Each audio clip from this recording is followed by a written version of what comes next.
Good afternoon student. I hope मेरी audio और video आप लोगों को क्लियर होगा। आप लोग मुझे सुन पा रहे हो क्या?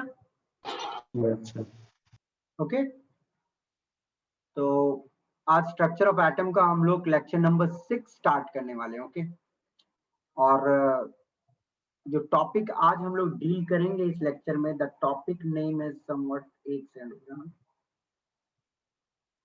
ओके इस टॉपिक का नाम है एटॉमिक स्पेक्ट्रम।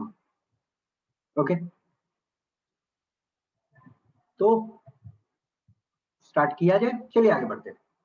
देखिएगा एटॉमिक स्पेक्ट्रम, जब भी दिमाग में स्पेक्ट्रम आता है तो आप लोगों को कुछ ये वाला डायग्राम तो दिमाग में आता ही होगा, है ना। विजिबल स्पेक्ट्रम जो आप लोगों ने पढ़ा हुआ है, रेनबो में देखते हो। रेनबो में कितने कलर रहते हैं बच्चों? 7 कलर रहते हैं। ओके तो स्पेक्ट्रम का जब भी जिक्र उठता है, ओके तो दिस इमेज आपके दिमाग में आता ही है।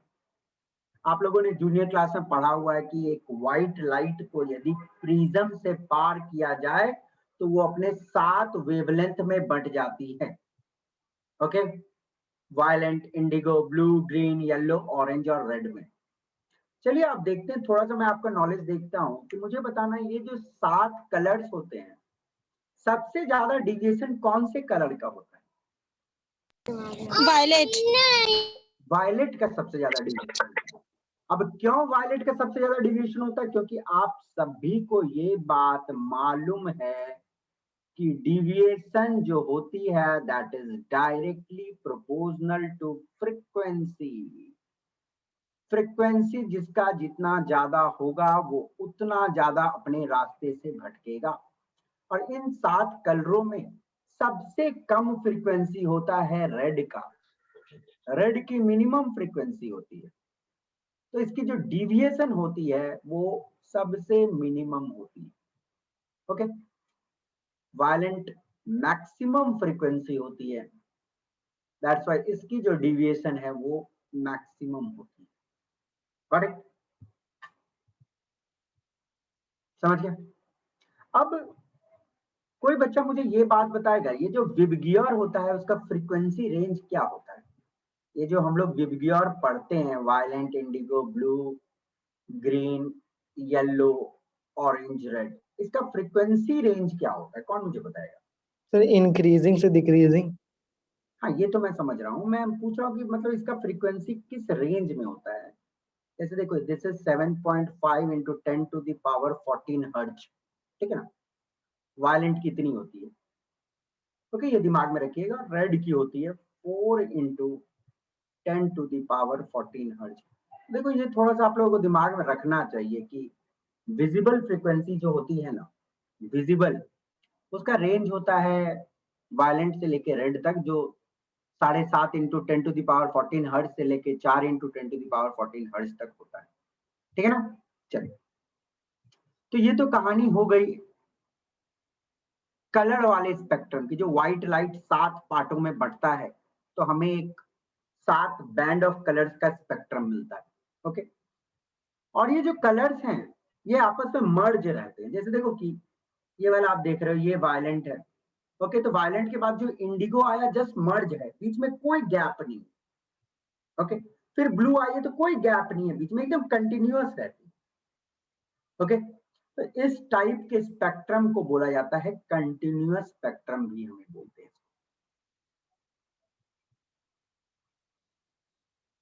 इनको कंटिन्यूअस स्पेक्ट्रम भी बोला जाता है।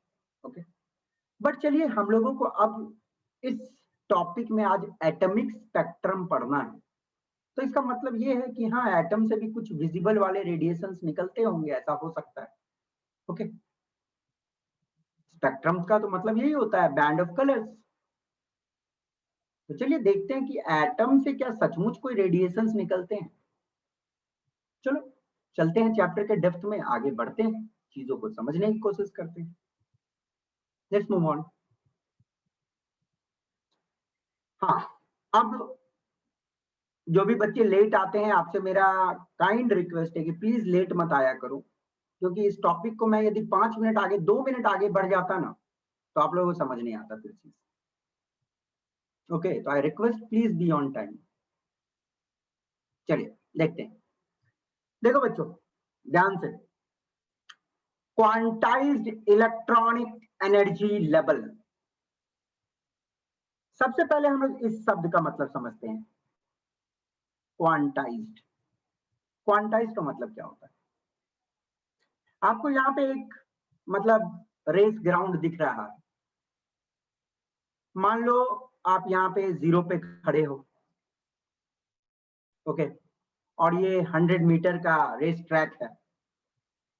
बच्चों, मैं बोला आपको कि बेटा एक काम करो, आप 10 मीटर पे खड़े हो जाओ। आप 10 मीटर पे खड़े हो सकते हो, आप फीता से नापोगे और 10 मीटर होगा, वहां पे आप खड़े हो जाओगे, ठीक है। मैं आपको बोलूंगा कि बेटा आप 20 मीटर्स पे खड़े हो जाओ, 20 मीटर्स पे भी फीता नाप के खड़े हो सकते हो, ठीक है ना। बोलूंगा मैं आपको बेटा आप 35.5 पे खड़े हो जाओ, तो आप फीता से नाप के 35.5 पे भी खड़े हो सकते हो। मतलब ये जो रेस ग्राउंड है, ये 0 से लेके मानो 100 मीटर तक है। यहाँ पे ये मान लीजिए 100 मीटर तक का है, तो आप 0 से 100 मीटर तक कोई भी लेंथ पे खड़े हो सकते हो। मतलब लेंथ का कोई भी वैल्यूज आपको पकड़ना अलाउ है इस रेस ग्राउंड में। खड़ा हो सकते हो कि नहीं? मैं बोलूंगा बच्चा 51.2 मीटर पे खड़ा हो जाओ। क्या आप खड़ा हो सकते हो इस रेस ग्राउंड में कि नहीं खड़ा हो सकते हो? यस सर, खड़ा हो सकते हैं। है ना? तो यहाँ पे कोई भी लेंथ का वैल्यू आप पकड़ सकते हो। बट चलो एक पल के लिए मानो यहाँ ये जो सीढ़ियां है ना, ये हर एक सीढ़ी जो है ना वो 1 मीटर का है। मान लो हर एक सीढ़ी 1 मीटर का है। ओके, मैं आपको बोला कि बेटा आप जमीन से 1 मीटर पे खड़े हो जाओ, तो आप क्या करोगे? ऑब्वियस सी बात है, पहला सीढ़ी पे खड़ा हो जाओगे तो जमीन से 1 मीटर हाइट पे आप खड़े हो। मैं बोलूंगा बेटा 2 मीटर पे खड़े हो जाओ, तो आप क्या करोगे? यस, 2 सीढ़ी पे खड़े हो जाओगे, तो जमीन से 2 मीटर हाइट पे खड़े हो गए। पर मैं आपको बोल दूं कि बेटा आप 3.5 मीटर पे खड़े हो जाओ, क्या आप खड़े हो सकते हो? बिल्कुल नहीं यार, क्योंकि 3 सीढ़ी हो गया 3 मीटर, फिर उसके बाद जो नेक्स्ट सीढ़ी है वो 4 मीटर पे, तो 3.5 मीटर मतलब कहीं आपको यहाँ पे हवा में खड़ा पड़ना। तो मुझे एक बात बताओ, क्या यहाँ पे हाइट का सारा वैल्यू आप पकड़ सकते हो? No, no sir. Sir, no sir. या तो आप 1 पे खड़ा हो गए, या तो 2 मीटर, या तो 3 मीटर, या तो 4 या 5, ऐसे खड़ा हो सकते हो। आप सारे हाइट का वैल्यू नहीं पकड़ सकते। तो एक ऐसा प्रॉपर्टी जहां पे आपको रेस्ट्रिक्ट किया जाता है, एक ऐसा प्रॉपर्टी जहां पे आपको रेस्ट्रिक्ट किया जाता है कि आप सारे वैल्यूज नहीं पकड़ सकते हो, तो बोला जाता है कि वो प्रॉपर्टी क्वांटाइज्ड है। ओके, वो प्रॉपर्टी क्वांटाइज्ड है। तो क्वांटाइज का मतलब होता है कि किसी प्रॉपर्टी को आप रेस्ट्रिक्ट करते हो कि वो सारे पॉसिबल वैल्यूज नहीं ले सकता है, ठीक है ना? वो सारे पॉसिबल वैल्यूज नहीं ले सकता है, तो हम बोलते हैं कि वो प्रॉपर्टी क्वांटाइज्ड है। अब जल्दी से मुझे बताना, यहाँ पे लेंथ क्वांटाइज्ड है कि हाइट क्वांटाइज्ड है? Height. हाइट क्वांटाइज्ड है, हाइट के सारे वैल्यूज नहीं पकड़ सकते। ठीक उसी प्रकार नील बोर अपना जब मॉडल दे रहे थे, तो इस एक्सपेरिमेंट को बहुत अच्छा से उन्होंने गौर किया था, क्वांटाइज्ड वाले एक्सपेरिमेंट को। आप लोगों ने ये पढ़ा हुआ है, आप लोग सभी जानते हो कि इलेक्ट्रॉन या तो के सेल में रहेगा, फिर जाके वो एल सेल में रहेगा, फिर जाके वो एम सेल में रहेगा। इलेक्ट्रॉन के और एल सेल के बीच में क्या रह सकता है? बिल्कुल नहीं रह No, सकता। sir. एल और एम सेल के बीच में रह सकता है? नहीं रह सकता है। तो जो रेडियस है जहां पे इलेक्ट्रॉन घूमेगा, वो कुछ ही पर्टिकुलर वैल्यूज लेंगे। क्या इलेक्ट्रॉन ये वाला रेडियस में घूम सकता है क्या? नहीं, बिल्कुल नहीं। के और एल सेल के बीच में उसे नहीं घूमना अलाउड है। तो मतलब एटम के अंदर में इलेक्ट्रॉन एक पर्टिकुलर कुछ रेडियस में ही घूम सकता है, वो सारे रेडियस में नहीं घूम सकता। ओके, तो नील बोर के थ्योरी में ये क्वांटाइज्ड का बहुत इंपॉर्टेंस है। ओके, क्योंकि इलेक्ट्रॉन रेस्ट्रिक्टेड है कि वो कुछ पर्टिकुलर सेल्स में ही घूम सकता है। ओके, और कुछ पर्टिकुलर सेल्स में घूम सकता है, इसका मतलब उसकी जो एनर्जी है उसकी भी कुछ पर्टिकुलर वैल्यूज ही हो, उसका सारा वैल्यूज नहीं हो सकता है। मतलब के सेल में जब घूम रहा है तो एनर्जी का कुछ वैल्यू होगा, एल सेल में घूमेगा तो एनर्जी का कुछ वैल्यू होगा। ओके, बट सारा एनर्जी का वैल्यू वो नहीं ले सकता। तो चलिए, वो तो एनर्जी वाली बात अपने जगह है, हम लोग जब नील बोर को डिटेल्स में पढ़ेंगे तब देखेंगे। बट हाँ, क्वांटाइज शब्द का मतलब आप लोगों को समझ आया कि नहीं आया, ये बता। Yes, hope sir. क्लियर हो गया होगा। अब नील बोर ने इसको अपने मॉडल में कैसे लगाया था वो बाद में देखेंगे, पहले इस टॉपिक को समझते हैं। देखो, अब एटॉमिक स्पेक्ट्रम पढ़ना है हमें, तो एटॉमिक स्पेक्ट्रम को पढ़ने के दौरान मैं आपको कुछ और चीज स्पेक्ट्रम से रिलेटेड बता देता हूं। स्पेक्ट्रम जो होती है 2 टाइप की होती है, एक on the basis of nature और दूसरा on the basis of origin. Okay, nature के हिसाब से 2 टाइप की स्पेक्ट्रम होती है, एक होती है कॉन्टिन्यूअस स्पेक्ट्रम। ओके,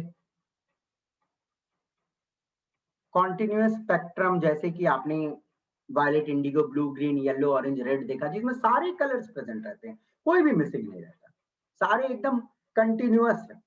दूसरा स्पेक्ट्रम होता है डिस्क्रीट स्पेक्ट्रम। डिस्क्रीट स्पेक्ट्रम या नॉन कॉन्टिन्यूअस स्पेक्ट्रम, बोलने का मतलब क्या है? देखो, जैसे कि ये वाला स्पेक्ट्रम है, इससे कोई एक पार्ट गायब हो गया, मानो ये येलो वाला रीजन नहीं है, यहाँ पे पूरा एकदम ब्लैक, ठीक है ना? तो कोई पार्ट मिसिंग रहेगा तो उसको हम लोग बोलते हैं डिस्क्रीट स्पेक्ट्रम। अंडरस्टूड? अब ऑरिजिन के हिसाब से दो टाइप के होते हैं, एक एब्जॉर्प्शन स्पेक्ट्रम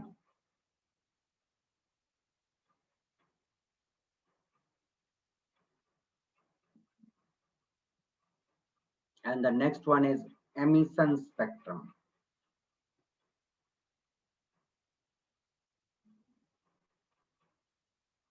ठीक है, अब ये तो आप लोग समझ गए होंगे कि कंटिन्यूअस और डिसकंटिन्यूअस या डिस्क्रीट स्पेक्ट्रम बोलो वो क्या होता है, उसका मतलब। अभिषेक कुछ पूछ रहा, बोलो बेटा। अभिषेक कुछ बोलना चाहते हो क्या? No sir. तो हाथ क्यों उठा रहे हो? सर वो गलती से हो गया था। It's okay, fine. चलिए, तो आप लोग नेचर के हिसाब से जो दो प्रकार के स्पेक्ट्रम होते हैं वो समझ गए होंगे, बट हाँ, एटॉमिक स्पेक्ट्रम जो होती है ऑरिजिन के हिसाब से, जो एटॉमिक स्पेक्ट्रम होती है वो दो प्रकार की होती है, एक एब्जॉर्प्शन स्पेक्ट्रम और दूसरा एमिशन स्पेक्ट्रम। इनको हम लोग डिटेल्स में आज पढ़ने वाले हैं। ओके, चलिए देखिएगा ध्यान से। सबसे पहले एमिशन स्पेक्ट्रम को समझते हैं। ओके,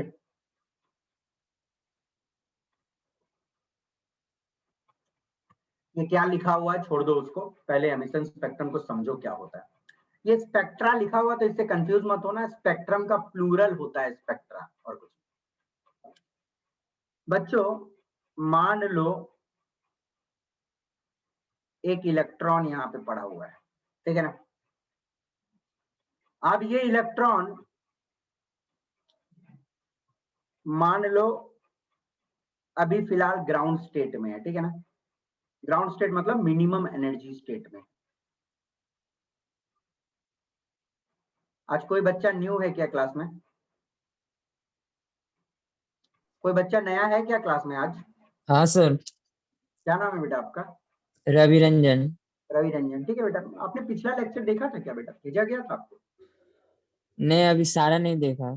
अच्छा ठीक है, चलिए थोड़ा ध्यान से देखिए। थोड़ा टॉपिक है, टफ टॉपिक है, अचानक एक क्लास में आ जाना थोड़ा होता है, बट समझ आ रही है ना अभी तक? कोई दिक्कत नहीं ना? No sir.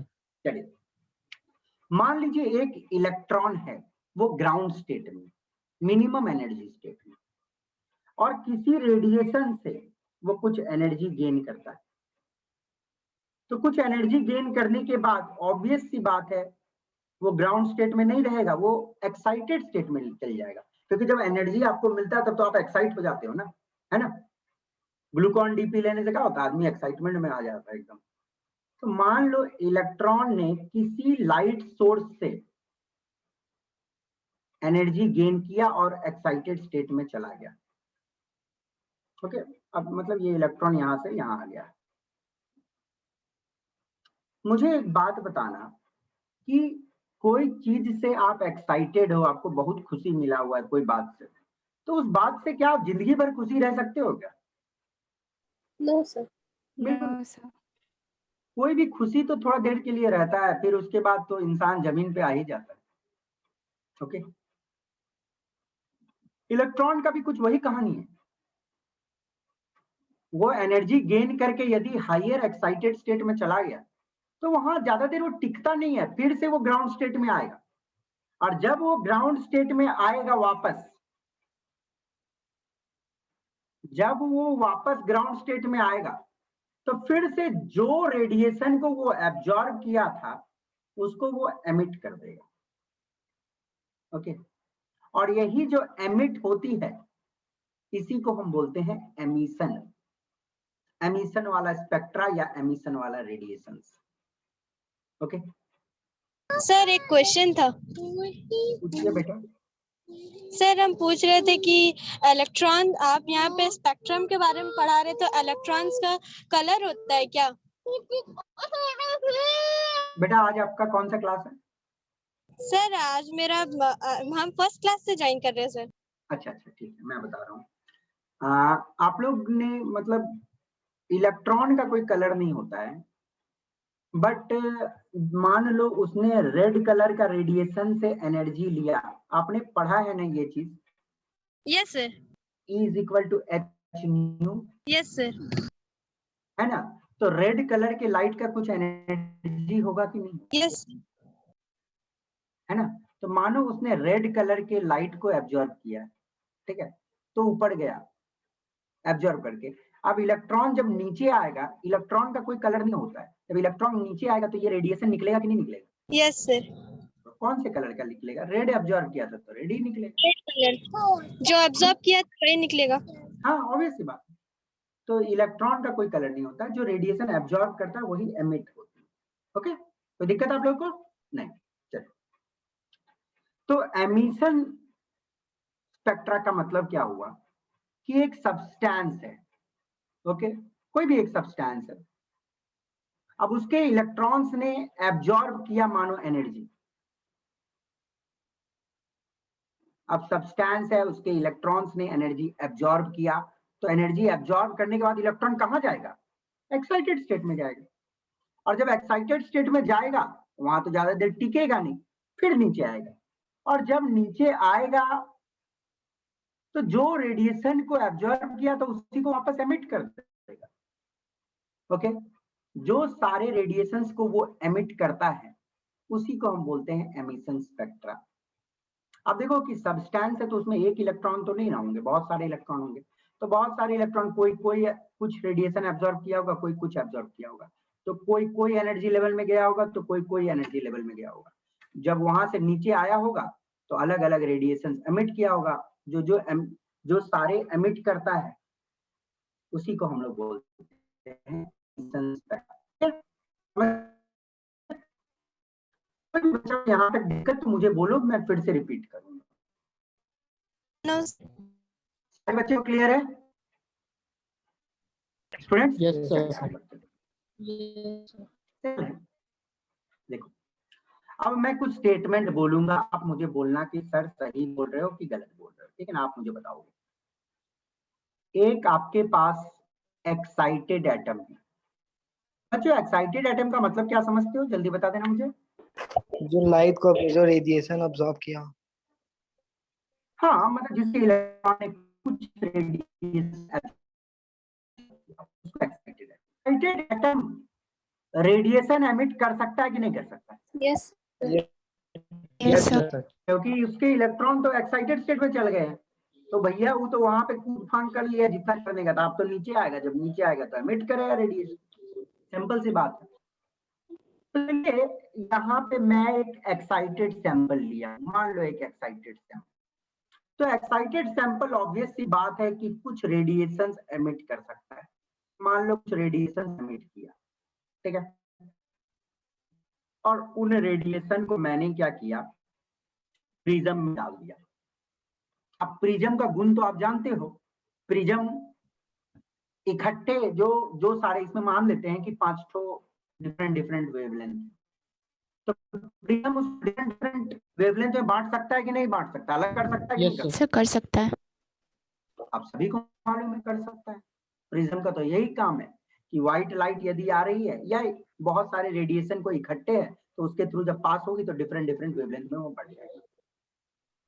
तो एक्साइटेड सैंपल से जो सारे रेडिएशन निकले उसको मैंने प्रिज्म पे, प्रिज्म डिपेंडिंग अपॉन वेवलेंथ उनको अलग अलग पार्ट्स में बांट दिया। अब मैंने क्या किया, एक फिल्म लिया, एक्सरे फिल्म होती है ना, वो लिया। अब उस फिल्म पे ये सारे रेडिएशन को मैंने भेजा, तो जो कलर के रेडिएशन थे वो अपने अपने कलर उस फोटो फिल्म पे देगा। ओके, ये कलर दे रहा है ना। तो ये इसी को तो बोलते हैं एमिशन स्पेक्ट्रम। एमिशन स्पेक्ट्रम का मतलब कुछ नहीं हुआ, सिंपल, एक एटम एनर्जी एब्जॉर्ब किया है, हायर स्टेट में गया, जब नीचे आया वो सारे रेडिएशन को लीव किया और उन रेडिएशन को हम लोग एक फोटो फिल्म पे कैप्चर कर लिए। जब फिल्म पे कैप्चर, तो जो सारे रेडिएशन किया था वो हमको दिख रही, ठीक है ना। इसी को बोलते हैं हम लोग एमिशन स्पेक्ट्रम। Got it? अब देखो, कभी कल एक वर्ड और यूज किया जाता है साथ में, emission line spectrum. Line spectrum क्यों बोला जाता है, सुनिएगा ध्यान से। जब आप फोटोग्राफिक रीडिंग लेते हो, मतलब एक फोटोग्राफिक प्लेट पे वो अलग अलग वेवलेंथ को डालते हो जो सेपरेट होके आती है, ओके। फोटोग्राफिक फिल्म पे आप सेपरेटेड वेवलेंथ को डालते हो तो ब्राइट लाइंस रहते हैं उसमें, ओके, ब्राइट लाइंस रहते हैं। अब देख रहे हो ना, ये इस पे गिरी तो अलग अलग सेपरेट हो गया, तो फोटोग्राफिक फिल्म पे ब्राइट लाइंस मिल गए। तो ब्राइट लाइंस मिलते हैं इसलिए इनको लाइन स्पेक्ट्रम भी बोला जाता है, ओके। तो लाइन स्पेक्ट्रम क्यों बोला जाता है? क्योंकि जो फोटोग्राफिक रीडिंग आती है उसमें ब्राइट ब्राइट लाइंस रहते हैं, ओके, इसलिए इनको लाइन स्पेक्ट्रम भी बोला जाता है। और इकट्ठे एमिशन लाइन स्पेक्ट्रम बोल सकते हो इसको। अब मैं आपको एक छोटा सा बात अभी बता देता हूं, बाद में भी बताऊंगा। देखो, दुनिया में हर इंसान का फिंगरप्रिंट डिफरेंट होता है, आपको मालूम है ये बात? कोई दिक्कत? Yes sir. हर आदमी का हाथ का फिंगरप्रिंट डिफरेंट होता है। ठीक उसी प्रकार आप मानो सोडियम का सैंपल लेते हो तो आपको जो एमिशन लाइन स्पेक्ट्रम मिलेगी तो कुछ प्रकार एक पर्टिकुलर टाइप की मिलेगी। आप सैंपल चेंज कर दोगे, आप मानो रुबिडियम ले लिए तो आपको जो एमिशन लाइन स्पेक्ट्रम मिलेगा वो डिफरेंट मिलेगा, ठीक है ना। आप मानो सीजियम लेते हो तो आपको एमिशन लाइन स्पेक्ट्रम डिफरेंट मिलेगा। बोलने का मतलब क्या है कि हर डिफरेंट एलिमेंट का जो एमिशन लाइन स्पेक्ट्रम होता है वो डिफरेंट होता है। It's like the fingerprint of an element. आपको मालूम होनी चाहिए कि ये एमिशन स्पेक्ट्रम और एब्जॉर्प्शन स्पेक्ट्रम जो नेक्स्ट पढ़ोगे उसके मदद से बहुत सारे नए नए एलिमेंट्स का खोज हुआ था। अब देखो, मान लो 118 एलिमेंट है, अभी तक साइंस को 118 एलिमेंट मालूम है ना। पहला एलिमेंट कौन सा बताओ तुम? Hydrogen. Last element? Uranium. Uranium तो 92 है। 118वां एलिमेंट का नाम किसी को मालूम है क्या? ओगानेशन, ओजी, ठीक है ना, पढ़ेंगे पीरियडिक टेबल में, चिंता मत करो। तो 118 एलिमेंट्स हैं, तो उन 118 एलिमेंट्स का ये जो फिंगरप्रिंट है या एमिशन लाइन स्पेक्ट्रम है सब डिफरेंट है। अब मानो साइंटिस्ट लोग तो काम करते ही रहता है, तो उसको कोई चीज मिला दुनिया में, कहीं से खुदाई किया कोई चीज मिला और उसका उन्होंने मान लो एमिशन लाइन स्पेक्ट्रम देखा, वो डिफरेंट टाइप का आया, तो इसका मतलब उस सैंपल में कोई नया एलिमेंट है कि नहीं? सर है। आपको मालूम होनी चाहिए एक बात, ये एमिशन और एब्जॉर्प्शन स्पेक्ट्रम के मदद से नए नए एलिमेंट्स का खोज हुआ है, और बहुत सारे नए एलिमेंट का। सबसे पहले एक साइंटिस्ट थे जिनका नाम था Robert Bunsen. There was a scientist whose name was Robert Bunsen, ओके। रॉबर्ट बंसन ने सबसे पहले ये एटॉमिक स्पेक्ट्रा सब का इस्तेमाल करके बहुत सारे एलिमेंट का खोज किया। चलो कुछ एलिमेंट मैं आपको बता देता हूं, rubidium, caesium, gallium, thallium, indium और बहुत सारे, स्कैंडियम, इन सब का खोज एटॉमिक स्पेक्ट्रा से ही हुआ था। अब रॉबर्ट बंसन ने सबका खोज नहीं किया था, बट रॉबर्ट बंसन ने एक पर्टिकुलर एलिमेंट का खोज किया था। किसका किया था मुझे भी ध्यान नहीं आ रहा है, बट रॉबर्ट बंसन ने सबसे पहले एटॉमिक स्पेक्ट्रा का यूज करके नए एलिमेंट का खोज किया था, ओके। और ये सारे एलिमेंट हैं जो एटॉमिक स्पेक्ट्रा के मदद से खोजे गए, ओके। चलो एक छोटा सा होमवर्क देता हूं मैं आपको। रॉबर्ट बंसन ने किस एलिमेंट का खोज किया था सबसे पहले, वो मुझे बताना आप लोग नेक्स्ट क्लास में। मेरे दिमाग से तो स्लिप कर गया है, बट चलो आपको बताना है। बताओगे कि नहीं नेक्स्ट क्लास में? यस सर, बताइए। चलो नेक्स्ट क्लास में आप पता करके आना कि रॉबर्ट बंसन ने सबसे पहले किस एलिमेंट का खोज किया था। मैं ये इंफॉर्मेशन आपको दे दिया हूं कि रॉबर्ट बंसन ने सबसे पहले एटॉमिक स्पेक्ट्रा के मदद से एक नए एलिमेंट का खोज किया। और ये सारे एलिमेंट, इतने सारे एलिमेंट्स जो हैं वो एटॉमिक स्पेक्ट्रा से खोजे गए। और नए एलिमेंट भी खोजे जाएंगे। एक बात और आपको बता दूं, हीलियम, सूरज पे हीलियम होता है कि नहीं होता है? सूरज के सरफेस पे हीलियम होता है, तो सूरज के सरफेस Yes, पे हीलियम गैस है, इसका भी पता यही स्पेक्ट्रोस्कोपी से ही हुआ था। ओके, यही स्पेक्ट्रम के स्टडी से हुआ। और जो साइंटिस्ट ये स्पेक्ट्रम सबका स्टडी करते हैं, उस स्टडी को बोला जाता है स्पेक्ट्रोस्कोपी। तो स्पेक्ट्रोस्कोपी क्या है? The study of spectrums of element. ठीक है, चलिए। तो एमिशन स्पेक्ट्रम तो आप लोग समझ गए होंगे। एब्जॉर्प्शन स्पेक्ट्रम क्या होता है, चलो हम लोग अब देखते हैं। देखो, मान लो बेटा कि एक एटम है, वो ग्राउंड स्टेट में। एक पल के लिए ऐसा मान लो कि आप भूखे हो, एटम को छोड़ो, आप भूखे पड़े हुए, आपको कोई लड्डू मिठाई देगा खाने के लिए, तो आप क्या करोगे? फेंक दोगे? No sir. और वैसे भी लॉकडाउन का टाइम है, लड्डू मिठाई बड़ा कम मिलता है, और भूखे हो, कोई लड्डू मिठाई देगा तो ऑब्वियसली खाओगे, मस्ती से खाओगे। ठीक वही कहानी है। एक एटम अपने मिनिमम एनर्जी स्टेट में है, यदि मतलब ग्राउंड स्टेट में, तो यदि आप उसके ऊपर व्हाइट लाइट डालोगे, तो व्हाइट लाइट में तो एनर्जी होती है ना भैया, violent, Indigo, blue, green, yellow, orange, red, ये सारे कंपोनेंट में कुछ ना कुछ एनर्जी तो है। तो एक एटम जो ग्राउंड स्टेट पे है, उसके ऊपर यदि व्हाइट लाइट गिराते हो, तो क्या व्हाइट लाइट के कुछ फ्रीक्वेंसीज को वो एब्जॉर्ब कर सकता है कि नहीं कर सकता? कर सकता है। हाँ ना, कर भी करेगा, काहे कि मिनिमम एनर्जी स्टेट में है। चलिए, कुछ ऐसा ही कहानी हम लोग देखते हैं। मान लो ये वाला जो ग्लास टाइप का आपको दिख रहा है, इसमें एक सैंपल रखी हुई है जो ग्राउंड स्टेट में, मिनिमम एनर्जी स्टेट। अब उसके ऊपर मैं क्या करता हूँ, व्हाइट लाइट डालता हूँ। ठीक है, ये व्हाइट तो नहीं है, क्या मैं व्हाइट बना सकता हूँ? देखता हूँ, एक सेकंड रुक जाओ, व्हाइट बन सकता है कि नहीं बन सकता है? बनेगा, व्हाइट भी बनेगा। दिख रही है आपको? Yes sir. Yes sir. चलो, बहुत हल्का है, बट व्हाइट से मैं ड्रॉ नहीं करूंगा, नहीं तो व्हाइट कलर ही गुम हो जाएगा, कहाँ पे दिखेगा। चलिए, मान लो व्हाइट कलर मैंने डाला, व्हाइट कलर का लाइट डाला एक सैंपल। व्हाइट लाइट जो रहती है वो कितने कलर से मिलके बनती है? 7 7 कंपोनेंट्स रहते हैं। कलर्स।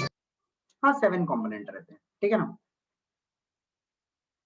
अब उन 7 कंपोनेंट से मान लो ये वाला जो सैंपल है, उसने 4 कंपोनेंट को एब्जॉर्ब कर लिया। मान लो 4 कंपोनेंट को एब्जॉर्ब कर लिया, मान लो बोल रहा हूँ 4 को एब्जॉर्ब कर लिया, तो आगे कितने बढ़ेंगे? 3 है ना। 4 एब्जॉर्ब हो गया तो 3 आगे बढ़ेंगे।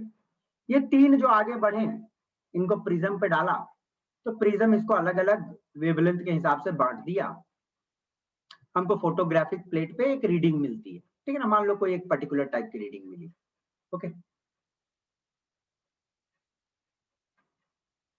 तो इस रीडिंग को हम बोलेंगे एब्जॉर्प्शन लाइन स्पेक्ट्रम। ध्यान दीजिएगा, फिर से सुनिएगा। व्हाइट लाइट एक सैंपल पे डाला गया है, और उस सैंपल ने कुछ को एब्जॉर्ब कर लिया, और बाकी जिसको एब्जॉर्ब नहीं किया वो आगे बढ़े, और वो जब फोटोग्राफिक फिल्म पे रीड की जाती है तो उसको बोला जाता है एब्जॉर्प्शन स्पेक्ट्रम। अब ये ध्यान देना कि बेटा ये वाला जो मैंने एब्जॉर्प्शन स्पेक्ट्रम दिखा रहा हूं, ये एग्जैक्टली यही एक्सपेरिमेंट से मिलता जुलता नहीं है, जस्ट मैं आपको दिखा रहा हूं। ओके, अब बच्चों मुझे एक बात बताना, ये जो 4 एब्जॉर्ब हुआ है, ये जो 4 एब्जॉर्ब हुआ है, ये इलेक्ट्रॉन्स को कहां ले जाएगा? Excited state. एक्साइटेड स्टेट में। और जब इलेक्ट्रॉन एक्साइटेड स्टेट में रहता है तो फिर तो ग्राउंड स्टेट में आता है ना, तो ये 4 प्रकार के रेडिएशन को वो लीव करेगा। तो ये 4 रेडिएशन जो निकल रहा है वो कौन से स्पेक्ट्रम में दिखेगा? एमिशन। हाँ, एमिशन में दिखेगा, ऑब्वियस सी बात है, क्योंकि आपने पढ़ा हुआ है कि जब इलेक्ट्रॉन एक्साइटेड में जाती है, जब करते हैं तो तो जो लीव किया उसको हम लोग एमिशन स्पेक्ट्रम बोलते हैं।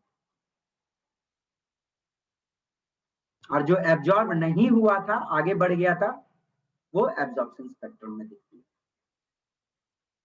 तो मैं एक चीज आपको यहाँ पे दिखाना चाहता हूं, ये किसी पर्टिकुलर सैंपल का एब्जॉर्प्शन और एमिशन स्पेक्ट्रम है, ठीक है। बच्चों ध्यान से देखना कि एब्जॉर्ब मतलब ये एक ही पर्टिकुलर सैंपल का है, कोई डिफरेंट सैंपल का नहीं, कोई एक पर्टिकुलर सैंपल का एब्जॉर्प्शन और एमिशन स्पेक्ट्रम। तो आप एब्जॉर्प्शन में जहां पे कलर्ड रीजन देख रहे हो, एमिशन में वहां पे आपको ब्लैक दिख रहा है कि नहीं दिख रहा है? Yes sir. एब्जॉर्प्शन में जहां पे ब्लैक दिख रहा है, एमिशन में वहां पे क्या दिख रही है? कलर। तो बोलने का मतलब ये है कि क्या मैं ऐसा बोल सकता हूं कि एमिशन स्पेक्ट्रम एब्जॉर्प्शन स्पेक्ट्रम का नेगेटिव होता है, या बोलो उल्टा बोल सकता हूं? बोल सकते हैं emission spectrum is negative of absorption spectrum. और आप लोगों को भी समझना है, ये तीन कलर एब्जॉर्प्शन में दिख रहा है, क्या वो एमिशन नो में रहेगा? है कि नहीं? सिंपल सी कहानी।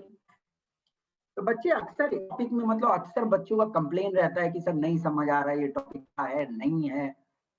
आपको समझ आएगी नहीं, एकदम दिल खोल के बोलना, झूठ वाली बात। समझ आई? बढ़े चलो।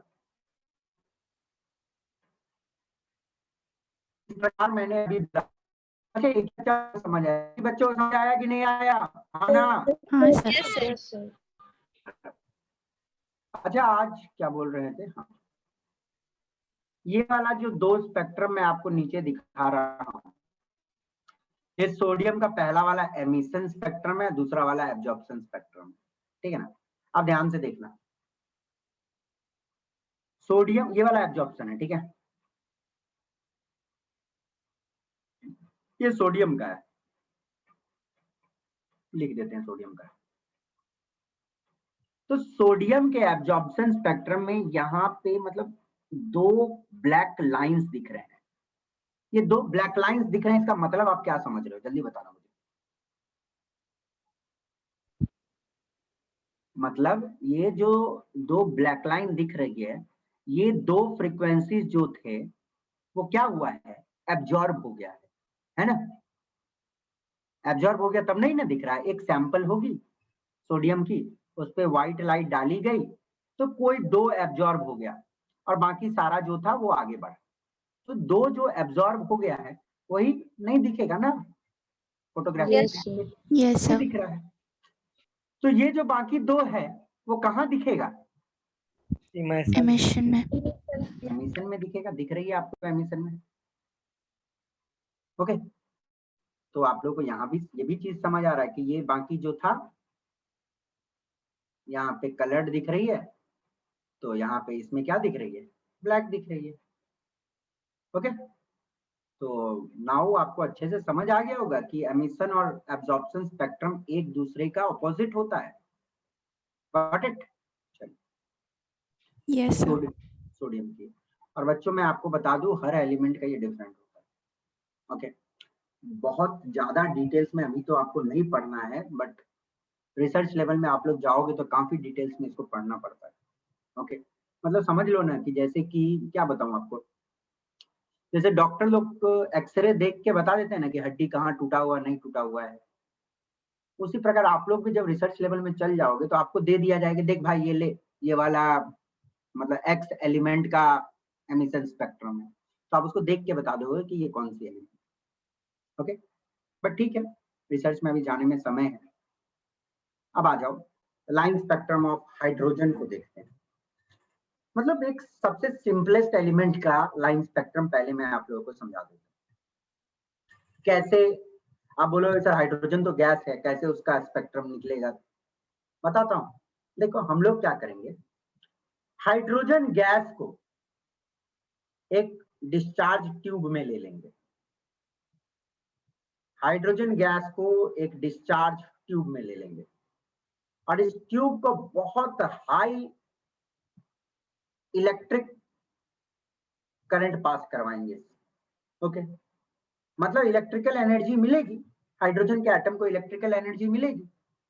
तो हाइड्रोजन गैस के जो हाइड्रोजन एटम है उसको जब इलेक्ट्रिकल एनर्जी मिला तो उस एनर्जी से उसके इलेक्ट्रॉन्स हायर एनर्जी लेवल में जाएंगे, और जब हायर एनर्जी लेवल से नीचे आएंगे तो ऑब्वियस सी बात है कुछ रेडिएशन तो एमिट होगी ही, रेडिएशन एमिट होगी।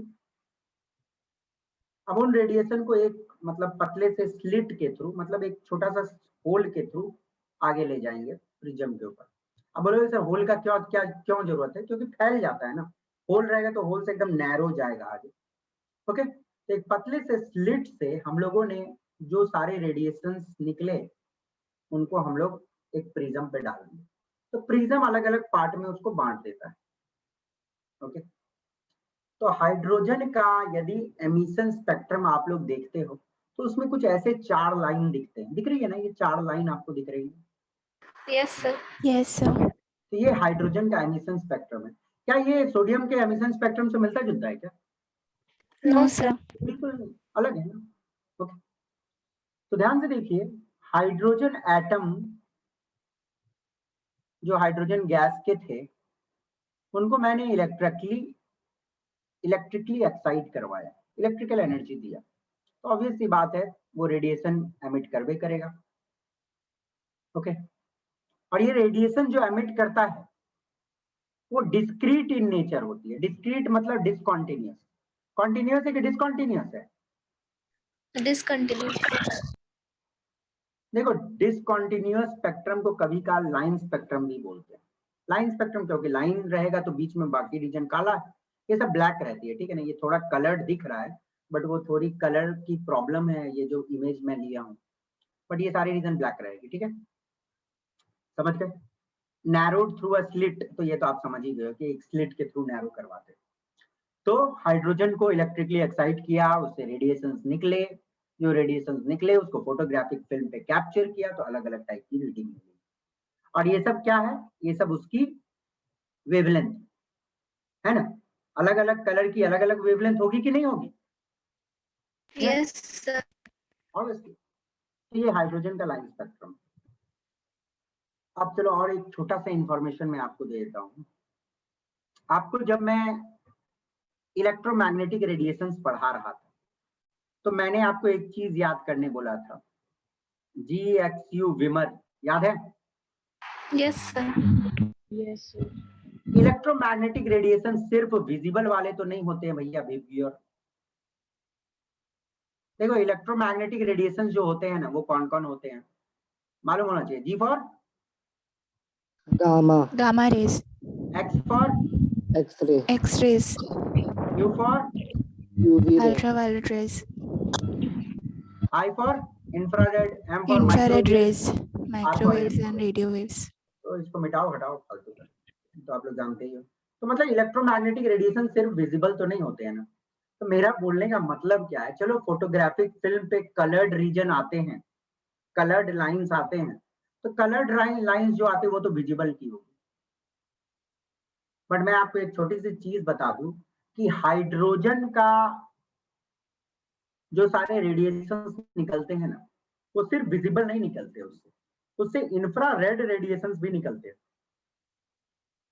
उससे अल्ट्रावायलेंट रेडिएशन भी निकलते हैं।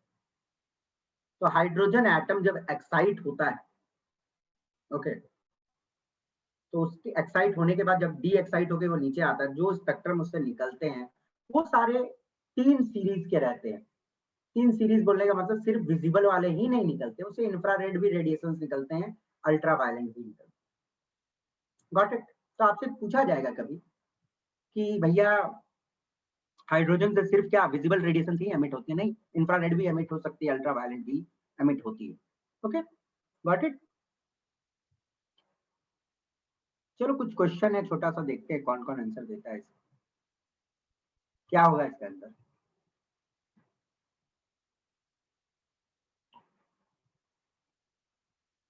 क्या होगा students? Emission spectrum. Emission spectrum. बहुत बच्चे कंफ्यूज मत होना प्लीज, आई रिक्वेस्ट, क्योंकि यहाँ पे लिखा हुआ the spectrum of radiation emitted by a substance after absorbing energy, after absorbing energy. Energy absorb किया, फिर उसके बाद तो वो डी एक्साइड होकर नीचे आता है। ठीक है, आराम से पढ़िएगा, हड़बड़ाइएगा मत।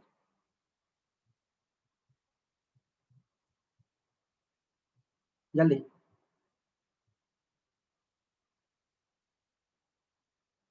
Line spectra.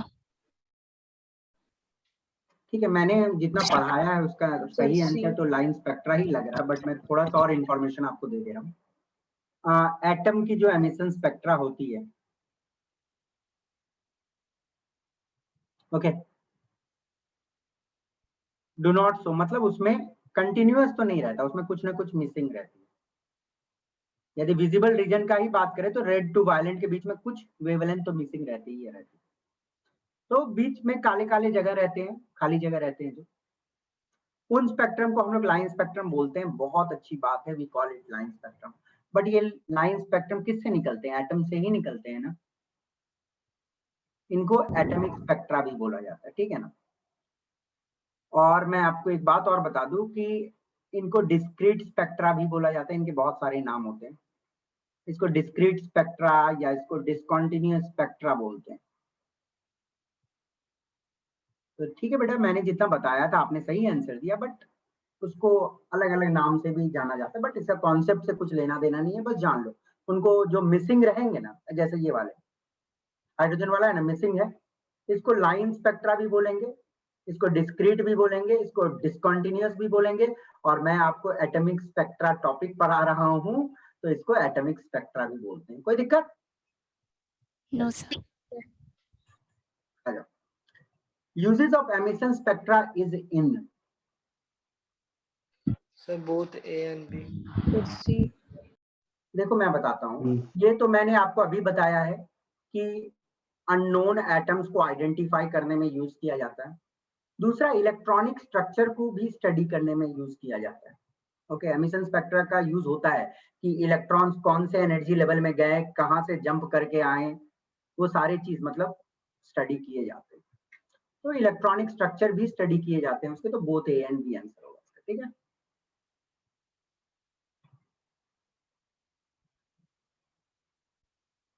क्या होगा?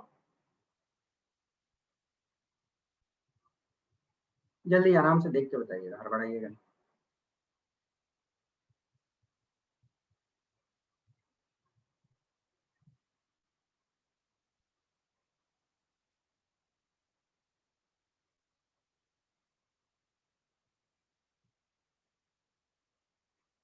Option A.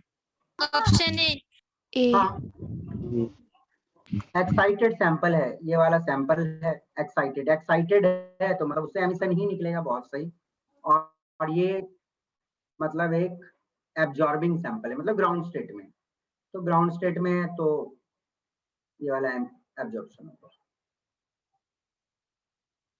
अरे ये तो बोर्ड का थ्योरी आ गया, बट हाँ चलो, बोर्ड के थ्योरी है, कुछ तो आंसर दे तो बता दो क्या क्या मालूम होगा।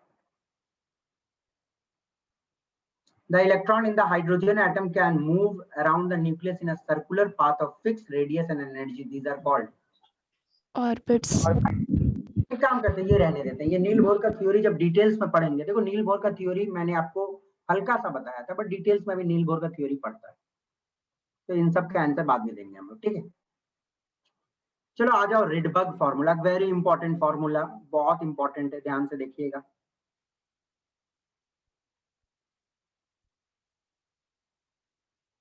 देखो बच्चों, मान लो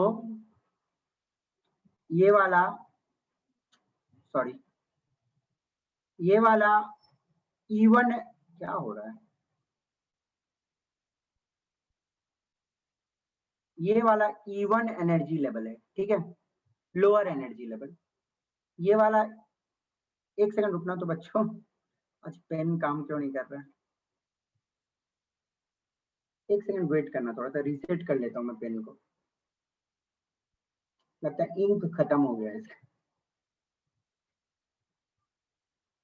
ये E2 एनर्जी लेवल है, ठीक है। E2 हायर एनर्जी लेवल है, E1 लोअर एनर्जी लेवल है। अब एक इलेक्ट्रॉन यहाँ पे है, मुझे बताना ये इलेक्ट्रॉन को हायर एनर्जी लेवल में जाना है तो एनर्जी एब्जॉर्ब करेगा कि लीव करेगा? जॉब करेगा। वेरी गुड, एब्जॉर्ब करेगा। ओके, मुझे एक बात बताना, E2 का यदि 10 है, मान लो E2 का 10 है एनर्जी और E1 वाला घर का एनर्जी 5 है, तो ये जो रेडिएशन एब्जॉर्ब किया इसकी कितनी एनर्जी होनी चाहिए? 5 की होनी चाहिए। यस, क्योंकि ये अभी 5 वाला घर में है, 10 वाला घर में जाना चाहता है तो 5 की ही एनर्जी एब्जॉर्ब करेगा, मतलब E2 माइनस E1। ओके, चलिए, रिडबर्ग ने एक फॉर्मूला दिया था। रिडबर्ग एक साइंटिस्ट थे, उन्होंने एक फॉर्मूला दिया था कि ये जो रेडिएशन एब्जॉर्ब कर रहा है उसका वेवलेंथ किस तरह निकाला जा सकता है। ओके, या बोलो वेव नंबर किस तरह से निकाला जा सकता है। वेव नंबर मालूम है ना क्या होता है बेटा? वेवलेंथ का रेसिप्रोकल होता है। ओके, जैसे ये वाला मान लो वेवलेंथ है, तो इसका यदि आप रेसिप्रोकल कर दोगे तो आपको वेव नंबर मिलता है। ओके, तो रिडबर्ग ने एक फॉर्मूला बताया था जिसके मदद से ये जो रेडिएशन एब्जॉर्ब हो रही है इसकी वेवलेंथ निकाली जा सकती है, या बोलो वेव नंबर निकाल सकते हैं। ओके, तो वो फॉर्मूला कुछ ये था, 1/λ is equal to R Z square 1/N1 square minus 1/N2 square. Okay, 1/λ को आप वेव नंबर भी बोल सकते हो, ठीक है ना? This is wave number.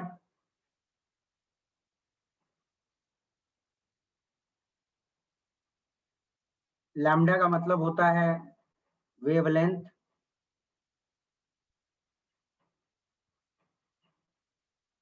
Are का मतलब होता है रिडबर्ग कांस्टेंट, आर का मतलब होता है रिडबर्ग कांस्टेंट। ओके, जिसकी वैल्यू होती है 109,677 सेंटीमीटर इनवर्स, ठीक है ना? इसका वैल्यू होता है 109,677 सेंटीमीटर इनवर्स। N1 होता है लोअर एनर्जी लेवल, ध्यान देना, पहले लोअर एनर्जी लेवल।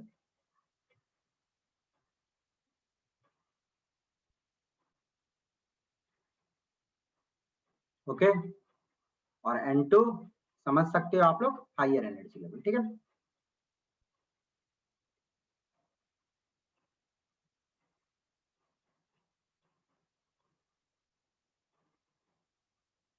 समझ आ गया? तो ये फॉर्मूला के मदद से मान लो ये वाला N1 है, ये मान लो कि दूसरा घर है, ये वाला N2 है, मान लो ये 5वां घर है, ठीक है ना? मान लेते हैं, तो आप आराम से ये रेडिएशन जो एब्जॉर्ब करेगा दूसरा से 5वां जाने के लिए इसका वेवलेंथ निकाल सकते हो। R लिख दो, Z एटॉमिक नंबर होगी, वो एलिमेंट का एटॉमिक नंबर, ठीक है ना? निकाल सकते हो कि नहीं निकाल सकते हो स्टूडेंट्स? Yes sir. निकाल सकते हो तो ये वाला क्वेश्चन बनाओ।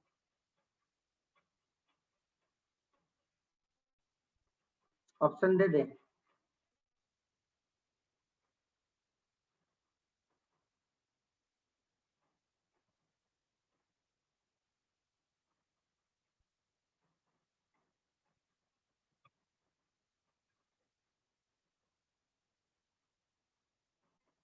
Calculate the wavelength. देखो यदि फॉर्मूला नहीं याद है तो मैं फॉर्मूला लिख देता हूँ आप लोगों को, 1/λ is equal to RZ square 1/N1 square lower energy level 1/N2 square higher energy level, ठीक है?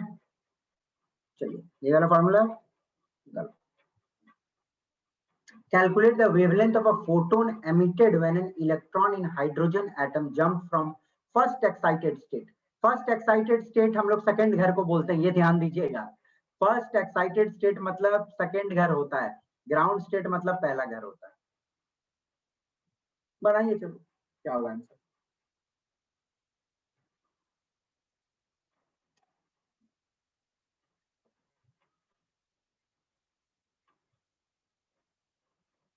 आसान है ना, जल्दी क्यों नहीं आंसर आ रहा? हाइड्रोजन है तो Z1 होगा, 1 बाय लैम्डा इज एक। बोलो आर का वैल्यू आर का वैल्यू क्या मतलब है? आर ए के टर्म में आंसर लाना है ना।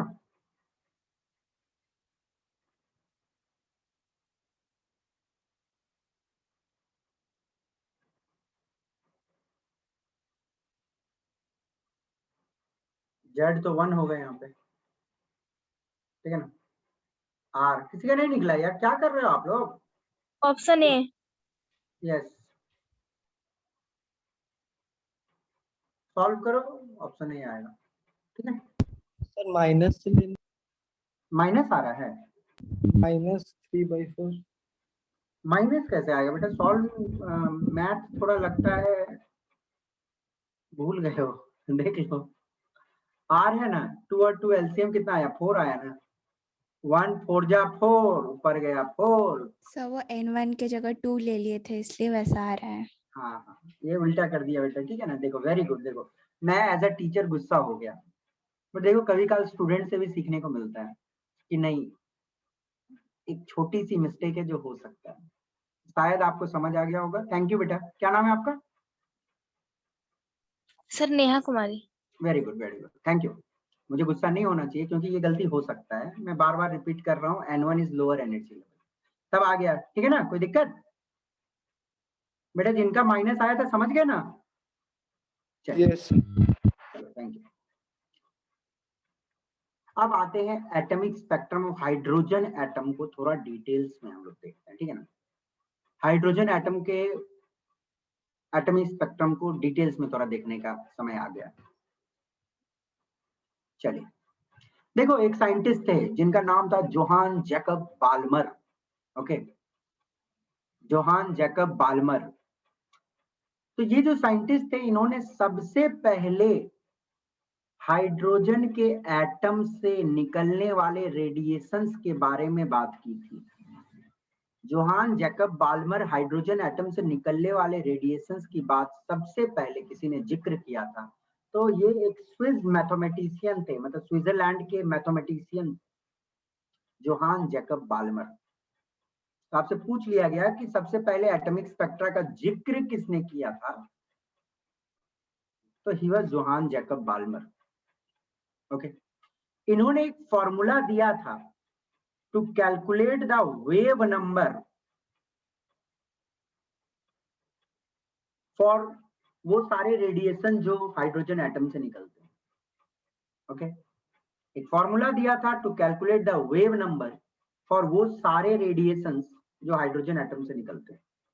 That is equal to, okay, wave number का साइन है ये वाला, ठीक है, V dash, okay, nu dash है actually, which is equal to 109677। ये सिर्फ हाइड्रोजन के लिए बात किए थे, ठीक है।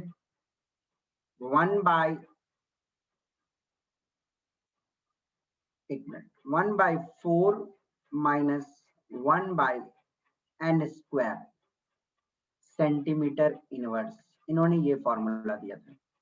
आपको मैं बता दूं कि ये फॉर्मूला रिडबर्ग फॉर्मूला से पहले आया था, ठीक है ना। रिडबर्ग फॉर्मूला से पहले ये फॉर्मूला आया था। रिडबर्ग का फॉर्मूला जनरल है, ओके, बट जोहान जैकब का फॉर्मूला सिर्फ हाइड्रोजन के लिए वैलिड था। देखो इस फॉर्मूला को आप उससे भी कंपेयर कर सकते हो, मिलता जुलता है, देखोगे ध्यान से। वो फॉर्मूला जो मैंने थोड़ा अभी देर पहले बताया, RZ² 1/n1² lower energy level by 1/n2² higher energy level, ठीक है ना। R का वैल्यू मैंने आपको बता दिया था, 109677 सेंटीमीटर इनवर्स बताया था ना, सेंटीमीटर इनवर्स ही लिखा था ना। हाँ ठीक है, गॉट इट। जेड तो रहेगा नहीं क्योंकि हाइड्रोजन के लिए Z1 होता है, एटॉमिक नंबर 1 होता है, तो मिलता जुलता फॉर्मूला है। अच्छा ध्यान से देखो, ये मैं 4 को 2² लिख दूं तो कोई दिक्कत आप लोगों को? No sir. No sir. पूरा मिलता जुलता हो जाएगा इस फॉर्मूला से। मतलब मुझे ये बताना कि इलेक्ट्रॉन कौन से घर में जंप कर रहा है, दूसरे घर में, है ना। दूसरे घर में जंप करके आ रहा है, समझ गए, lower energy level, got it. और एंड का वैल्यू क्या क्या हो सकता है ये बताना मुझे। दूसरे घर में जंप करके नीचे आ रहा है, एन का value 3 4 5 dot dot dot dot होगा। 1 तो नहीं हो सकता, क्योंकि मतलब 1 से मतलब जंप करके 2 में कैसे जाओगे, 1 से गिर के 2 में नहीं ना आ सकते हो। यदि गिरना है तो 3 से गिरोगे तब ना सेकंड फ्लोर पे गिरोगे, 4 से गिरोगे तब सेकंड फ्लोर में गिरोगे। तो ये जो जोहान जैकब बाल्मर ने फॉर्मूला दिया, ध्यान से देखना कि कोई हायर एनर्जी लेवल, ये वाला हायर एनर्जी लेवल होता है, मैं क्यों कंफ्यूज करूं आप लोगों को, N2 हायर एनर्जी लेवल होता है, तो ये गिरेगा तो सेकंड से तो नहीं गिर सकता है ना, हायर तो 3 4 5 डॉट डॉट डॉट होगा। तो जोहान जैकब बाल्मर ने ये फॉर्मूला दिया और जोहान जैकब बाल्मर ने ये बताया, ध्यान से सुनना मैं जो बात बोल रहा हूं, कि यदि कोई इलेक्ट्रॉन हायर एनर्जी से दूसरे घर में जंप करके आता है तो जो रेडिएशंस निकलते हैं वो विजिबल निकलते हैं। बड़ा इंपॉर्टेंट है, ध्यान देना। देखो अब आप लोग दुनिया में violent, Indigo, blue, green, yellow, orange, red lights देखते हो, वो कैसे आते हैं ये देख लो। कोई इलेक्ट्रॉन यदि हायर एनर्जी लेवल से दूसरे घर में जंप करता है, दूसरे सेल में जंप करके आता है, तब विजिबल रेडिएशंस निकलते हैं। तो एटॉमिक स्पेक्ट्रा में जो विजिबल लाइंस आते हैं, हाइड्रोजन स्पेक्ट्रा में 4 लाइन आए थे कुछ ना, तो इन 4 लाइंस को जोहान जैकब बाल्मर के रेस्पेक्ट में बाल्मर सीरीज लाइन बोला गया। इनको बाल्मर सीरीज लाइंस बोला गया। और बाल्मर सीरीज लाइन कौन से होते हैं? विजिबल होते हैं। ओके, तो भैया विजिबल रेडिएशंस कब निकलते हैं? कौन से घर में इलेक्ट्रॉन जंप करके आएगा तब? दूसरे वाले में, ठीक है ना। और दूसरे वाले में कहां से जंप करके आएगा? ऊपर से, तीसरा, चौथा, पांचवा से जंप करके आएगा, ठीक है ना। समझ गए? कोई दिक्कत नहीं। चलिए देखो, अब रिडबर्ग ने बोला कि ऐसा तो बात नहीं है कि इलेक्ट्रॉन सिर्फ दूसरा ही घर में जंप करेगा। क्या है, इलेक्ट्रॉन पहला घर में जंप करके नहीं जा सकता है, तीसरा घर में जंप करके नहीं रुक सकता है, चौथा घर में जंप करके रुक नहीं सकता है। तो रिडबर्ग ने जोहान जैकब बाल्मर के फॉर्मूला को थोड़ा करेक्ट करते हुए फॉर्मूला को चेंज कर दिया। ये फॉर्मूला मैं बार बार लिख रहा हूं, इसका मतलब ये फॉर्मूला आपको याद होना चाहिए, क्योंकि इससे रिलेटेड बहुत सारे क्वेश्चंस आपको बनाने हैं। ओके, जोहान जैकब बाल्मर ने बोला कि जेड को 1 लेने की जगह भैया दूसरे एटम भी है ना, उसमें भी इलेक्ट्रॉन जंप करेंगे। तो फॉर्मूला को चेंज कर दिया, are Z square 1/n1 square minus 1/n2 square. Okay, इसको 1/λ भी लिख सकते हो। This is Rydberg formula. ये थोड़ा सा रिडबर्ग ने चेंज किया था जो जैकब के फॉर्मूला को। देखो, अब इलेक्ट्रॉन यदि पहले घर में जंप करता है, मतलब पहले घर में गिर के आता है, तो पहले घर में गिरेगा तो कहां कहां से गिर सकता है? दूसरा, तीसरा, चौथा, इंफिनिटी, कहीं से जंप कर सकता है ना। तो बच्चों आपको अब इंटरेस्टिंग चीजें पता चलेगी साइंस में। देखो कि यदि कोई एटम के पहले घर में कोई इलेक्ट्रॉन हायर एनर्जी लेवल से जंप करके आता है, तो जो सारे रेडिएशंस निकलते हैं वो अल्ट्रा वायलेंट रेडिएशंस, ये दिमाग में रखिएगा। और उनको लाइमन लाइंस बोला जाता है। फोटोग्राफिक प्लेट पे जो लाइंस आएंगे उनको लाइमन लाइंस बोलेंगे। दूसरे घर में अभी आपने पढ़ा है कि विजिबल रहेंगे, उनको बाल्मर सीरीज लाइन बोलेंगे। तीसरे घर में यदि इलेक्ट्रॉन आता है कोई हायर घर से, उसको पाश्चन सीरीज लाइन, चौथा घर में जंप करके आता है तो ब्रैकेट सीरीज लाइन, पांचवा घर में जंप करके आता है तो पीफंड सीरीज लाइन। ओके, और तीसरा, चौथा, पांचवा घर में कोई इलेक्ट्रॉन यदि जंप करके आता है, गिर के आता है, तो जो रेडिएशंस निकलते हैं वो इंफ्रारेड निकलेंगे। और ये थोड़ा आप लोगों को याद रखना है।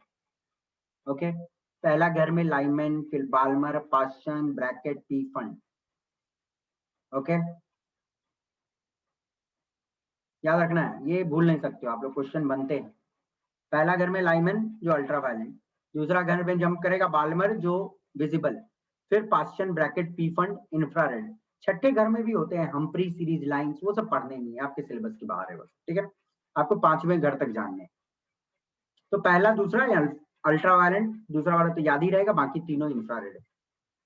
देखो ये वाला इमेज एनसीईआरटी से लिया गया, बड़ा अच्छा इमेज है ये।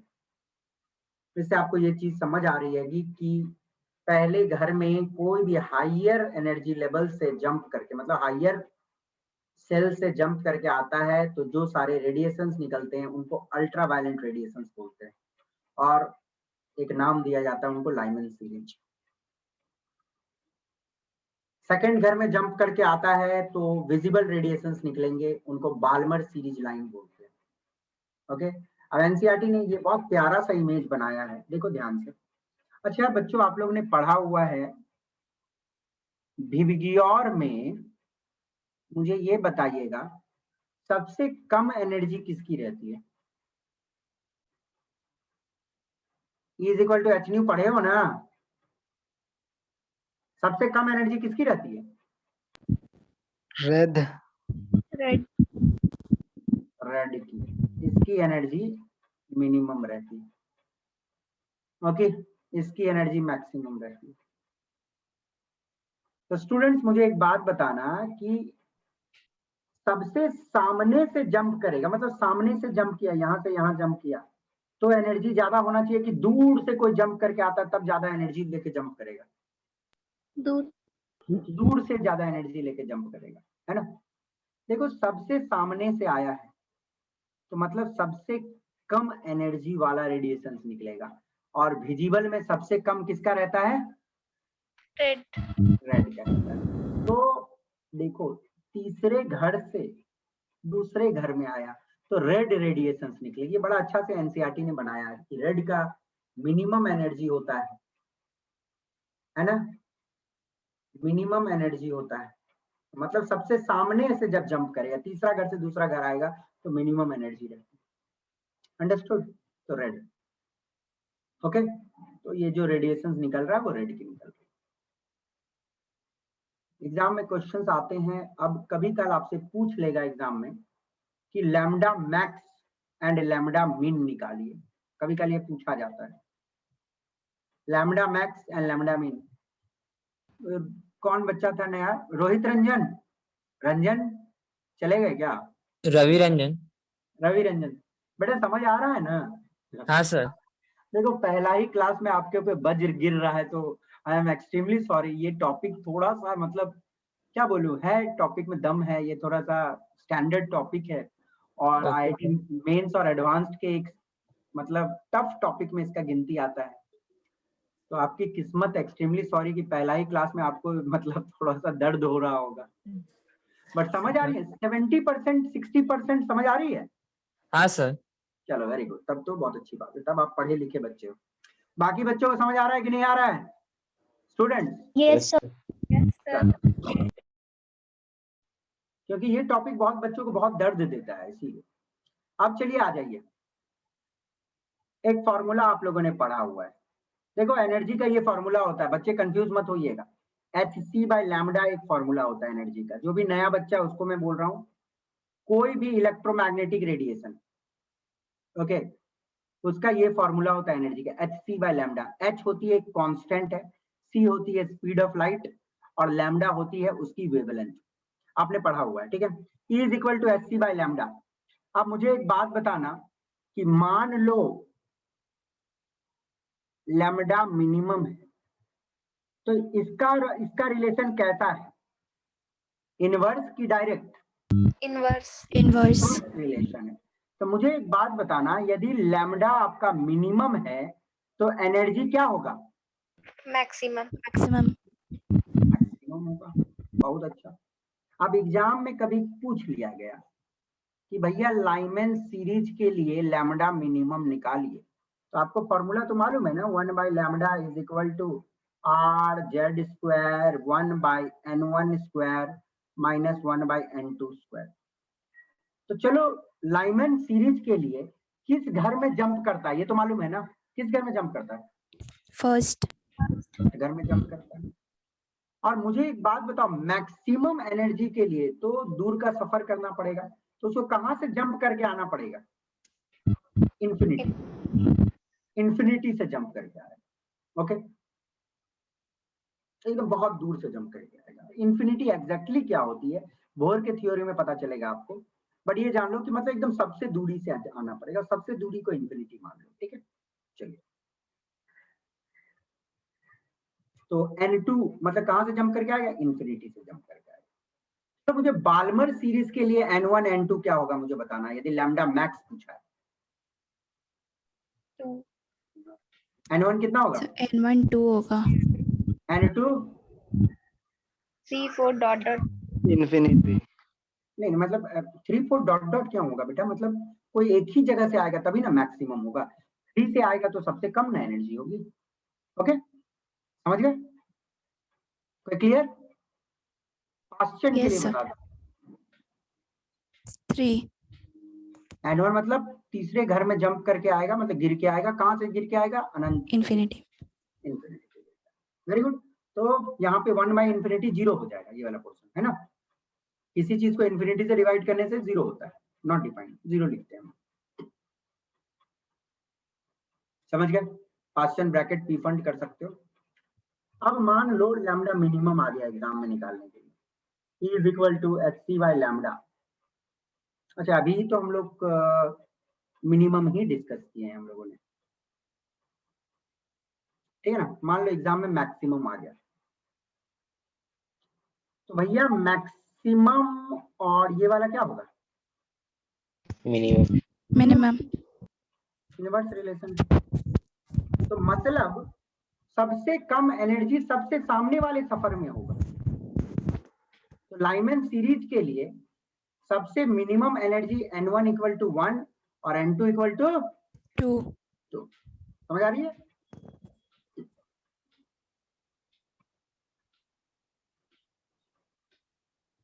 तो लाइमन के लिए N1 इज इक्वल टू 1 और N2 इक्वल टू 2 लोगे तब जाके निकलेगा। बाल्मर के लिए N1 is equal to 2 and N2 is equal to 3। Yes very good. तो आई सपोज आप लोग कर सकते हो, इसको आगे बताने की जरूरत नहीं है, पास्चन ब्रैकेट पी फंड का आप कर लेना। देखिए एग्जाम में एक क्वेश्चन आता है, एक एग्जाम में क्वेश्चन आता है कि कभी का क्या लिख देगा एग्जाम में ना, what is the longest line of Lyman series. ले कंफ्यूज बच्चा का बनाए लॉन्गेस्ट लाइन, तो क्लास तक पढ़ाया नहीं कोई टीचर। तो 1 by lambda is equal to R Z square 1 by N1 square minus 1 by N2 square. अब टीचर ने तो लॉन्गेस्ट लाइन पढ़ाया नहीं है, क्या होता है इस लॉन्गेस्ट लाइन का मतलब यार, बच्चे कंफ्यूज होंगे। ओके देखो longest line means nothing, longest line का मतलब होता है कि आपको लैम्डा मैक्स निकालने के लिए बोला जा रहा है। लैम्डा मैक्स इसका मतलब एनर्जी क्या, इन्फिनिटी मिनिमम। लैम्डा मैक्स मतलब एनर्जी मिनिमम। तो कहा N2 का वैल्यू आप क्या लोगे, सबसे कम लोगे, है ना। N1 का वैल्यू तो 1 ही होगा लाइमन के लिए, पर N2 का वैल्यू क्या होगा, 2 होगा। शॉर्टेस्ट लाइन यदि पूछ दिया तो लैम्डा मिनिमम निकालोगे, मतलब एनर्जी मैक्सिमम। तो सेकंड वाला कहां से जंप करवाना है, इन्फिनिटी से। First line of any series, देखो first line of any series निकालने बोला जा रहा, तो इसका मतलब लैम्डा मैक्स ही निकालने बोला जा रहा, मतलब एनर्जी मिनिमम सबसे सामने से जंप करवाना। लास्ट लाइन लैम्डा मिन मतलब एनर्जी मैक्सिमम सबसे दूर से जंप करवाना, ठीक है ना। तो ये फॉर्मूला में लाइमन के लिए पूछा तो N1 तो 1 है, N2 मतलब इस हिसाब से पुट कर लेना, समझ गए। चलो एक दूसरे टॉपिक पे आते हैं। देखो मानो एक फोटोग्राफिक रीडिंग आई है, ये 1 लाइन दिखा, 2 लाइन दिखा, 3 लाइन दिखा। तो ये 3 लाइन दिखा, इसका मतलब क्या, ये एक पर्टिकुलर टाइप की फ्रीक्वेंसी आई होगी तब 1 लाइन, कोई दूसरा टाइप का फ्रीक्वेंसी आएगा तो ये दूसरी टाइप की लाइन, ये तीसरा टाइप का फ्रीक्वेंसी आएगा तीसरी लाइन। तो इसका मतलब क्या है, जितने सारे फोटोन्स आ रहे हैं, मतलब जितने प्रकार के फोटोन्स आ रहे हैं, फोटोन्स मालूम है ना, ये जो इलेक्ट्रोमैग्नेटिक रेडिएशन होते हैं, इनके छोटे छोटे एनर्जी के पैकेट को फोटोन बोलते हैं, ठीक है ना। मतलब विजिबल कोई मतलब रेड लाइट आ रहा है, उसके सबसे छोटे छोटे पैकेट ऑफ एनर्जी को फोटोन्स बोलते हैं। पुराने बच्चों को तो मालूम होगा, नए बच्चे के लिए मैं बोल रहा हूँ, ओके। बट सिंपल समझ लो, जितने सारे फ्रीक्वेंसीज होंगे, एक मिनट, जितने सारे फ्रीक्वेंसीज आ रहे हैं उतने सारे ही लाइंस होंगे। ओके, तो कभी कभी एग्जाम में क्वेश्चन पूछा जाता है कि टोटल नंबर ऑफ कितने लाइंस आ रहे हैं, वो फोटोग्राफिक प्लेट पे कितने सारे लाइंस रहेंगे टोटल, कभी कभी पूछ लिया जाता है। तो इसको निकालने के लिए एक फॉर्मूला होता है delta n into delta n plus 1 divided by 2। Okay बच्चों, अब डेल्टा एन होती है n2 माइनस n1।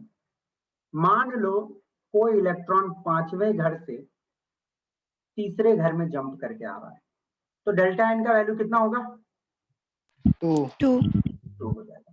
तो टोटल नंबर ऑफ लाइंस निकालने बोलेगा आपको, तो 2 इंटू 2 प्लस 1 डिवाइडेड बाई 2 कितना आया?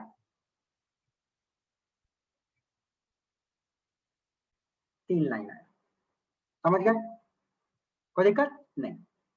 कभी कभी क्वेश्चन पूछ दिया जाता है कि एक इलेक्ट्रॉन 5वें घर से तीसरा घर में जंप किया तो कितना टोटल लाइंस आ सकता है, उसका formula delta n into delta n plus 1 divided by 2। Okay, मान लो वो फॉर्मूला आप भूल भी गए, मान लो एक पल के लिए वो फॉर्मूला आप भूल गए, तो वो फॉर्मूला भूल गए तो आप तरीका है निकालने का। मानो 5वें से, चलो एक और फॉर्मूला, मतलब फॉर्मूला नहीं, एक शॉर्टकट बता देता हूँ। मानो 5वें से पहले घर में इलेक्ट्रॉन जंप करके आ रहा है, तो कितने सारे लाइंस हो सकते हैं? मानो आपको वो फॉर्मूला नहीं मालूम है। यदि फॉर्मूला मालूम है तो फॉर्मूला मालूम है तो उस फॉर्मूला से भी निकल जाएगा।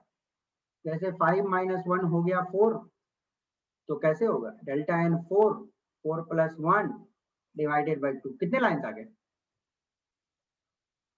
10 लाइंस आ गए, है ना, 5 से 1 में आने के लिए। बट मान लो आप ये फॉर्मूला भूल गए, तब क्या करोगे? तो इसका तरीका देखो, 5वें से जंप करके कहाँ कहाँ आ सकता है? चौथा, तीसरा, दूसरा, पहला। 5वें से कहाँ कहाँ जंप कर सकता है? या तो चौथे में, या तो तीसरे में, या तो दूसरे में, या तो पहला में। चौथे से कहाँ कहाँ का? तीसरे से दूसरे में या पहले में। तीसरा से कहाँ कहाँ? दूसरा या पहले में। दूसरा से कहाँ? पहले में। पहला से कहाँ? कहीं नहीं, पहला तो लास्ट ही है। तो देखो कितने सारे, यहाँ पे 4, 3 7, 2 9, 1 10, 10 लाइन आए ना। तो डायरेक्ट इस फॉर्मूला का इस्तेमाल कर सकते हो। ओके बच्चों, मुझे इस क्वेश्चन का जवाब देखते हैं कौन देता है। ऑप्शन दे दूं मैं?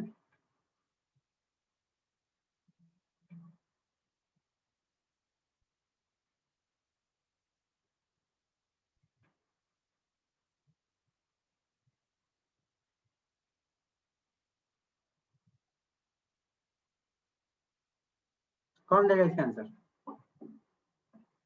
Maximum number of visible line possible when electron move from 5वें orbit to ground state. Ground state मतलब एनी सर 10 लाइन। 10 लाइन। हाँ, 10 ही लाइन होंगे। सर ने अभी पढ़ाया है, तो सर ने अभी बताया था 5वें से पहले में आएगा तो 10 लाइन होगा। बट मैं इतना मूर्ख तो नहीं हूं कि अभी जो मैं बताया वही क्वेश्चन आपसे पूछूंगा। इस क्वेश्चन में कहीं एक ट्रिक है, और आपके कॉम्पिटिटिव एग्जाम में ऐसा ही क्वेश्चन आएगा कि बच्चा हड़बड़ी में बनाएगा, उसको मालूम है। बेटा आपसे टोटल लाइंस कौन पूछा है? आपसे तो पूछा है विजिबल लाइंस। आपसे तो विजिबल लाइंस पूछा है ना, तो वो फॉर्मूला से आपका नहीं निकलेगा यार। तब आपको वही मतलब गरीब बुद्धि लगाना पड़ेगा।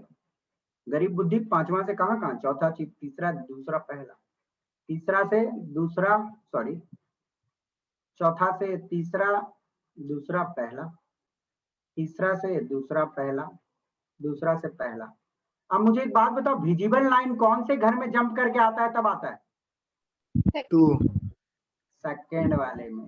तो सेकेंड वाले में कितना बार जंप हुआ है ये आपको चेक करना है। 3 बार। समझ आए? तो ये क्वेश्चंस आपको फंसा सकते हैं, तो ये दिमाग में आप रखिएगा। ओके, पूछ देगा इंफ्रारेड, तो इंफ्रारेड मतलब तीसरा या चौथा या 5वां। पूछ देगा अल्ट्रावायलेंट, तो पहला। कितने सारे अल्ट्रावायलेंट है यहाँ पे बताओ तो? 4 ठीक है ना? तो प्लीज फंसना मत ऐसे क्वेश्चंस में। ओके, तो जो टॉपिक बच्चों आज मैंने डिस्कस किया आप लोगों के साथ, इस टॉपिक को कोशिश करना कि एक बार और रिपीट करके देख ले, ठीक है ना। कुछ ऐसे चीज होते हैं कि दोबारा लेक्चर तिबारा लेक्चर देखने से समझ आती है।